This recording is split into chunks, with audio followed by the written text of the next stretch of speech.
자, 박영훈 전 위원장 모시겠습니다.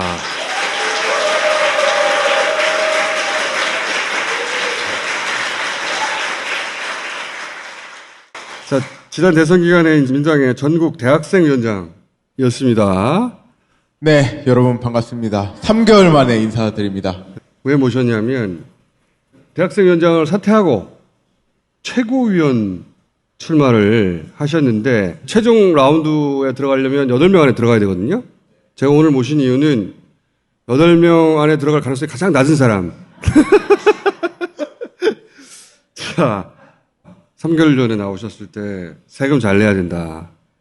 그리고 연애를 하면 끝이 중요하다. 가열차게 차이라고. 그러니까 네. 비참하게 차여라 차라리 그게 낫다.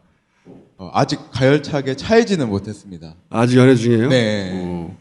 헤어질 때 잘하는 거야. 네. 잘 기억하겠습니다. 네. 버림받아. 자, 왜 최고위원을 출마하시는 겁니까? 먼저 제가 기호 1번입니다. 기호 1번을 잘 뽑아가지고 기분이 굉장히 좋은데요. 일단 제가 최고위원으로 출마하게 된 것은 근데 지금 민주당의 이성원들의 생각이 과거에 머물러 있는 거라고 저는 생각을 해요.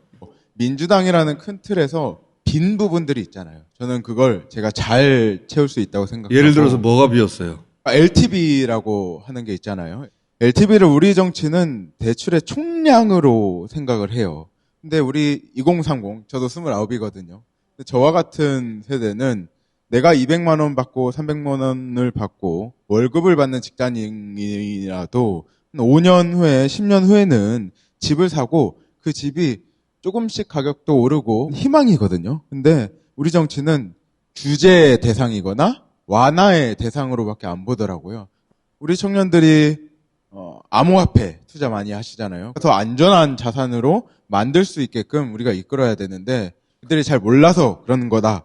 더 안전한 자산들을 추리고 그런 시장을 잘 관리했어야 되는 일인데 너무 청년들을 나무랐다라는 생각도 합니다. 정부 차원에서 어떻게 안전하게 관리할까로 접근해 줬으면 좋은데 이걸 투기의 대상으로만 단정했기 때문에 네네. 거기서 갭이 생겼다? 그렇죠. 자산에 대한 시각이 40대, 50대 기성세대하고는 다르다. 그래서 40대, 50대의 훈육 방식으로 20, 30대에게 자산에 대해서 설명하면 안 먹힌다 이런 얘기잖아요? 표가 날아갑니다. 오케이. 자, 바꾸고 싶은 건 뭐예요? 첫 번째로 소통이거든요, 사실.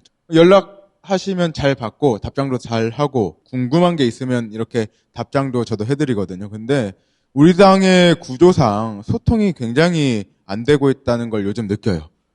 그래서 많은 분들이 문자를 저한테도 많이 보내주시거든요. 이게 결국 소통의 창구가 없기 때문에 화가 나서 그런 거거든요. 이게 쌓이다 결국 남은 방법이 문자라고 저는 생각해요. 저는 최고위원직 속에 어떤 풀을 만들어서 소통특보단 직접 당원들 찾아가게 하겠다. 이게 각 권역별로 잘 만들어서 정말 10시간 내내 당원들 이야기 듣고 그걸 정리하고 보고서 만들어서 우리 지지자들 당원들 의견은 이렇습니다. 우리 당원들과 지지자들은 민주주의를 할 준비가 되어 있어요. 목소리를 내고 싶어하고 참여하고 싶어하고.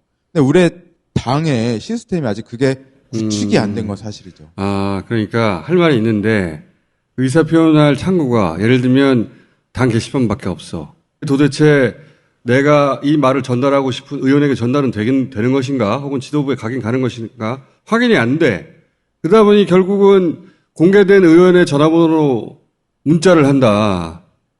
그 막혀있는 답답함 때문에 그 문자들이 거칠게 간다. 중간에 소통 구조를 만들어줘야 될 거 아니냐? 맞는 말이네? 네, 저는 맞는 말만 합니다. 그걸 어떻게 하느냐의 문제죠. 다들 소통을 한다고 했으니까.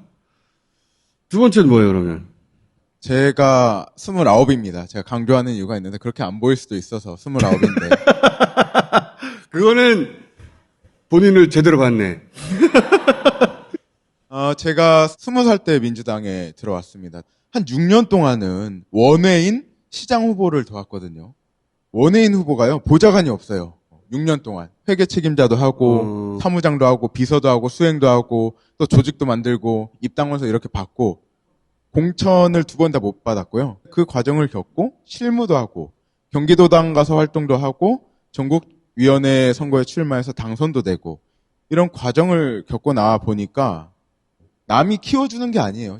자기가 성장하는 거예요. 동지들과 같이 배우고 이렇게 점점 성장한 사람들이 10년 후에 민주당의 리더들이 될 수 있다고 생각해요. 그 리더들 한번 키우고 싶다.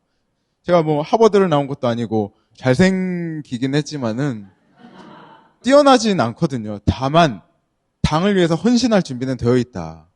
제가 그동안 온갖 당직을 수행하면서 내가 어떻게 하면 우리 같은 시대를 살아가는 청년들이 정치권에 들어와서 어떻게 커나갈 수 있는 방법을 이제 알 것 같다라는 생각을 합니다. 9년 정도 굴러봤더니 청년들이 당 내에서 성장할 수 있는 그런 구조를 만들어 보고 싶다. 네.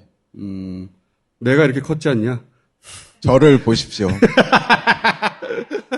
최근에 특히나 여러 가지 일 때문에 청년은 영입할 게 아니라 당내에서 성장해야 당의 정체성도 가지게 되고 훈련도 되고 이런 분위기가 됐죠, 최근에. 근데 그걸 하고 싶다. 오케이.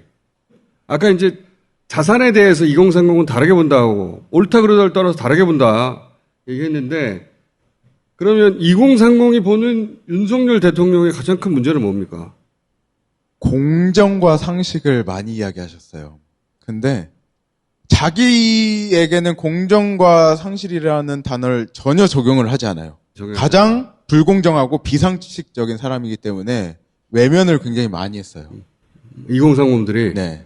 인사 과정에 권성동 원내대표의 지인의 아들을 추천받고 윤석열 대통령에게 1,000만 원을 후원한 사람을 대통령실에 넣고 아니면 윤석열 대통령과 카풀을 했다던가 이게 과연 공정인가 상식인가?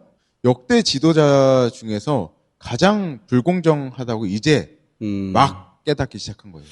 그래서 그런 얘기가 있다고 하더라고. 입시 또는 취업생들이 대치동을 할 게 아니다. 권성동이다. 공무원이 되는 가장 빠르고 쉬운 길입니다. 네. 특히 요 취업 관련해서는 예민하니까. 오케이. 김건희 씨 활동에 대해서 2030은 어떤 대목을 눈여겨봅니까? 김건희 씨가요. 인스타그램 세상 안에 살고 있는 것 같아요, 저는. 아까 여론조사 꽃 이야기했는데 그 안에서 옷과 관련된 게 한 6%라고 네. 하잖아요.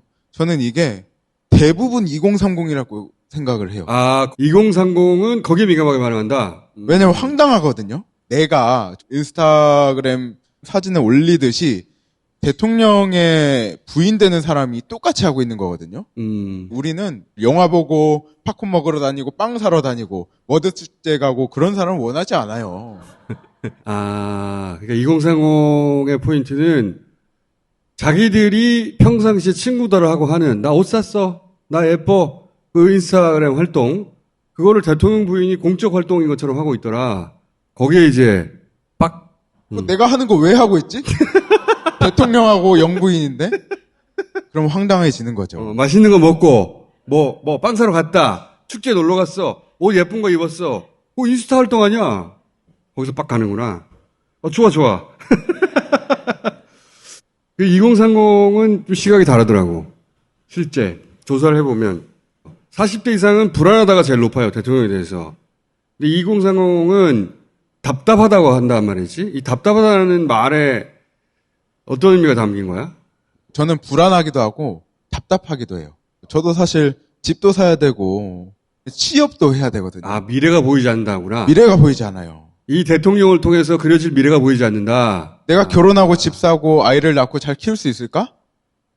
전혀 안 보이잖아요. 그래서 그렇지. 답답하다. 그렇지. 미래를 제시하는 게 아무것도 없으니까. 제시할 수가 없어요. 베이컨트. 자, 그러면 대선 직후부터 최근까지도 민주당 내각에서는 이재명 출마하면 안 된다. 출마 선언을 했는데도 불구하고 지금이라도 관둬라까지 나와요. 이재명 책임론에 대해서 어떻게 생각하십니까? 저는 그렇게 생각해요. 정말 이재명 의원이 당대표가 되지 않아야 한다면은 당원들하고 국민들이 안 뽑아요. 근데 그 이야기를 하시는 분들은 나는 정무적으로 굉장히 좋은 판단을 하고 국민 여러분들이나 당원분들은 그보다 판단이 덜하다. 이게 우민이라고 보는 것 같아요. 우민, 멍청한 국민이라는 표현인데 당신들 뭘 모르는데 내가 잘 알잖아. 내가 잘 알잖아. 이재명 하면 안 돼. 근데 우리 국민들이 이 정도 판단은 다 할 수 있다. 저는 이재명 후보에게 모든 책임을 지우는 것도 너무 과하다고도 생각하거든요. 저도 잘못 있어요. 모든 국회의원이 잘못 있고 가장 큰 책임은 대통령 선거 때 그리고 지방선거 때 최선을 다하지 않은 사람들이 가장 큰 책임이라고 생각해요.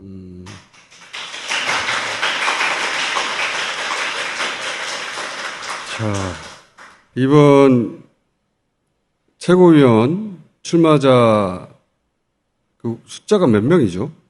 17분이십니다. 어이구야. 그 중에 8위 안에 들어가야 되잖아. 8위로 제가 들어갑니다.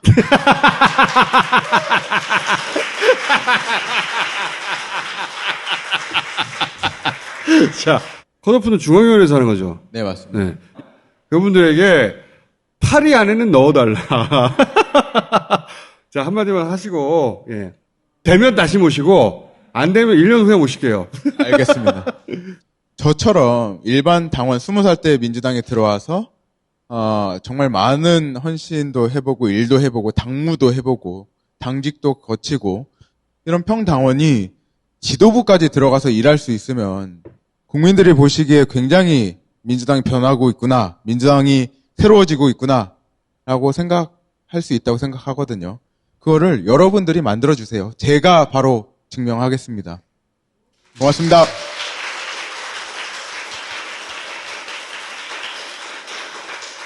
가기 전에 내가 깜빡 안 물어본 게 있어.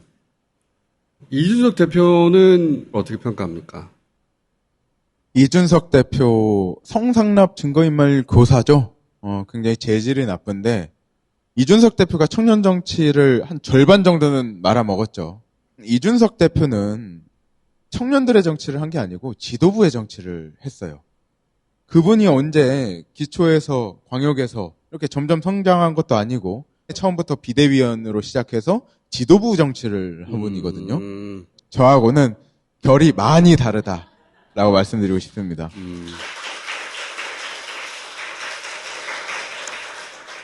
자, 그러면 인사하고 가요. 한 달 후에 뵙겠습니다.